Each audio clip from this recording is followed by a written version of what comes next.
Yəni, çünki bu əqidə Əhlüsünnə vəl Cemaətin sələfi əqidəsinin bəziləri Əbdülvəhhabla, rahimehullahla bağlayırlar, Muhammed ibn Əbdülvəhhabla.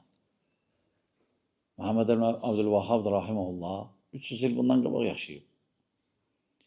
Yaxşı, biz gedirik, gör hara, 4-cü əsrə, eyni əqidə, eyni mənhəc.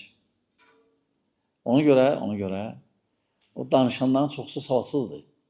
Yəni, dini cəhətdən onlara elə gəlir ki, bəzilərinə din bilirlər, amma dindən bilmirlər. Dinini hardan öyrəniblər? Məsələn, metroda ola bilsin satılan kitabçalardan tutaq ki, o da yuxuda belə gördüm və ya əfsanələr və ya sənəd zad yoxdur rivayətlərdə. Peyğəmbər sallallahu əleyhi və səlləm belə deyib və ya Əli belə deyib və ya Muaviyə belə deyib. Radiyallahu anhum ecmaîn. Və ya ağılla onlara elə gəlir. Və bir qism də Vahabi sözünü işlədənlərdən mən danışıram. Bir qism də avam da çoxsu, heç bilmirlər nədir. Vahabi, Vahabi. Bilmir nədir. Və o qərəzli deyənlər də qərəzli. Onlar cəmaatın avamlığından istifadə edirlər.